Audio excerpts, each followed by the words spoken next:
In this presentation, we're going to be looking at Viewport 2.0.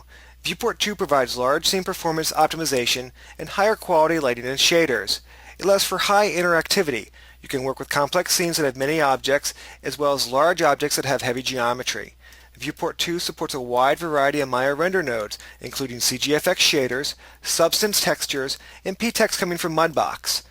In this example, you can see our character is a relatively low-res game asset coming from Eidos Montreal, and all of his details provided in normal maps that Viewport 2 does a beautiful job of rendering.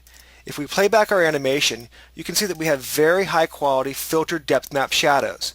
Viewport 2 also supports cubic and spherical reflection maps, and we can see an example of that on our hovercraft.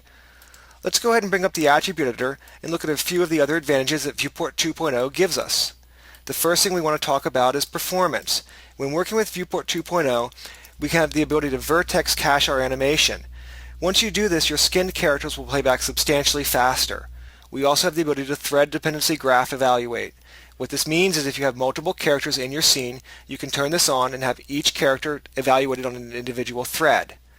Let's look at a few of the examples of filters that we can apply to make our scene look a little bit better in Viewport 2. You'll notice that I already have one of them turned on, which is gamma correct. If we turn that guy off, you can see that my scene's really a bit dark and it really needs some help from that gamma. As soon as I turn that on, I get that pop back. Notice that we have a lot of aliasing that's happening around the edges of all of our geometry. We can address this very quickly by just simply turning on Multisample Anti-Aliasing. And as soon as I do that, you can see my screen looks considerably better. I'm going to go and frame this shot over a little bit further to the right and play it back one more time.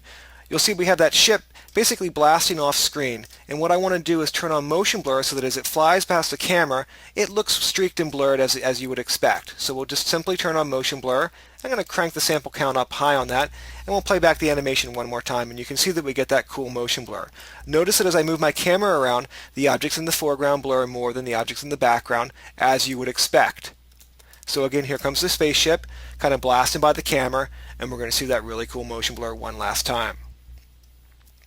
So the next effect that we want to look at is something that actually happens on the camera, and it's depth of field. So let's just kind of frame this shot up somewhere a little tighter, something like that. We'll go ahead and we'll select our camera. With our camera selected, we'll just turn on depth of field, and you can see that everything gets blurred out because my focal distance isn't set properly. So we'll just start to push that focal distance back, and you can see it sort of wiping past the ship. Now it's up to where the character is, and that depth of field is still relatively shallow. So we're going to go ahead and just increase the f-stop a little bit to give it a slightly larger area of focus, that's the region that's in focus. And we'll play this back one more time.